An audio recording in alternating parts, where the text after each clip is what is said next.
There is a lot to the item system in Raging Blast. There is no godly setup that trumps everything else. With that in mind, you'll have to base whatever setup you make off your own playstyle. To cover all these items, I'm going to cover everything by category. But before I get into that, I want to go over some general things that apply to all of them. You can stack items. Equipping items that do the same thing will boost the effect greatly. For example, if you equip both of the health up items, you will gain 3 extra bars of health. The large items give the largest boost. While this is fairly self-explanatory, I just wanted to add this point as a follow-up to the last one. One large item will give a larger boost than a small and a medium.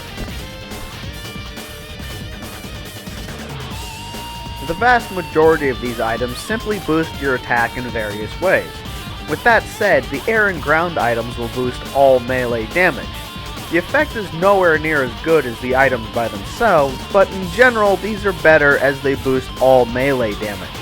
That includes rushes, smashes, charge attacks, and throws. The only drawback is they will only work if you are on the ground or in the air. For the most part, you will be in the air, making them the best choice, but they also give less of a boost than the ground ones. Still, as you will spend like 95% of the battle in the air, stick with them. The final part here is Armor Break. If you've ever fought someone who, when being punched, they didn't flinch, this item breaks that. It also allows you to punch people out of super attacks. Pretty much, your punches will always cause the other person to flinch, so this has its uses outside of negating the armor items. For the most part, these deal with spending less ki on actions or gaining more. Also, this is where the items to boost the power of ki blasts are. For attitude, the effect doesn't increase how quickly you charge, but simply gives you a bar of ki when you lose a health bar. With this item on, you really won't run out of ki. Unless it is a one-sided fight and then you aren't losing any health, but then you're winning. The only other real item to talk about here is Android Eyes. For a normal character, it simply makes them like the androids, but if you give them to an android, it does increase how quickly they gain ki. For a normal character, this really isn't worth it, but for an android, this is very much worth it. Equipping it is similar to equipping the much larger auto ki recovery items. Even better is that it always works. Not much to cover here.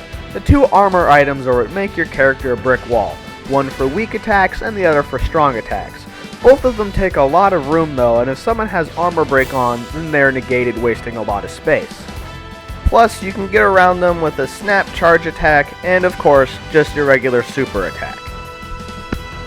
For a strong guard, if the other person has armor break on, then your guard can be broken. So like the previous 2 items, very nice if they don't have armor break, or a waste of space if they do. The last thing here is on material power. Like it says, each item you add gives you a little more defense. This makes using those 1 square aura items give you a stat boost. With a whole bunch of items, this item is well worth it. Oh, and remember to use defense up small. Chances are you will have space for it somewhere as it's only 1 square. The only 2 items that need to be covered here are the 2 go for broke items. These items will always have one of their effects kick in, so with one of them on, you will never deal or take normal damage. Go for broke attack will double your damage 25% of the time, and defense will cut your damage 50% of the time. Lots to cover here. To start off, random vanishing. Surprisingly, it works 50% of the time. It also has a chance to activate on every hit. You become very hard to combo with this on. To get around this, you can use moves that hit one time for a 50-50 chance of them taking full damage, or a super explosive wave, which they will take damage from. The only problem with the super explosive wave strategy is if they have Mirage, if random vanishing kicks in, then they will teleport the whole thing. The final note here is having random vanishing is like having a permanent after image strike that only works half the time on. You need a small bit of ki for it to work, and it does take ki when it's used. Random ki blast deflect also works 50% of the time. How it works though is the blast simply flies off you even if it hits your back. Combine this with random vanishing and you really can't be caught in a combo anymore. It also works on some signature skills that fire off small ki blasts. All in all, a very handy item, especially for its small size. Random Roll works 50% of the time, and it lets you instantly recover after being hit by a smash attack. Random Throw Evasion works 75% of the time. It also works on all versions of throws, including super and signature skills. While the item has a very high success rate, it's pretty specialized in what it's used for, and if you're fighting against it, it's pretty easy to get around. For Feel Superior and Challenge to the Strong, by stronger it means a higher power level as listed on the customization screen. As these are largely set in stone, which one you use depends on what character you're using. Also, the bonus you get to your power level is based on how many squares are filled. This means that each character's power level gets the exact same bonus if they have the same amount of squares used. As you can never tell the power level of the people you're gonna fight, these items are better used as an afterthought after you've equipped your primary items because they will always work and these might not always work. Damage Regulator makes it so the most damage you can take from a combo is 15,000. Very helpful if you're fighting people with high attack power or someone with a Go to Hell item on. Now for some quick examples of a few setups. First, this defensive setup. With this on, your character will have a large amount of defense from the start and only gain more as they lose life. The boost when you're on your last health bar is especially large.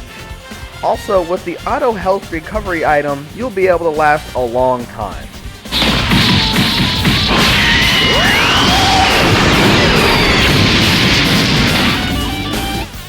This setup is pure melee. With the combination of air ups and the normal ones, your damage will jump up really high. Get all this on one character and then go combo someone to death.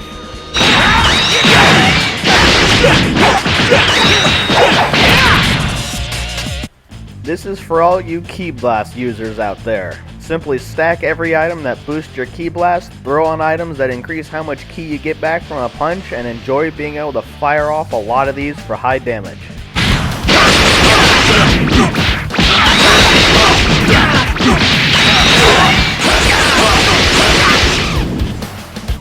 For the last one, we have supers. The only real thing to talk about on this one is you will want Go for Broke attack on. While it will cut your damage most of the time, with the other super up items on, it will still hurt. Plus, when it doubles the damage, you will make the other person think you're cheating.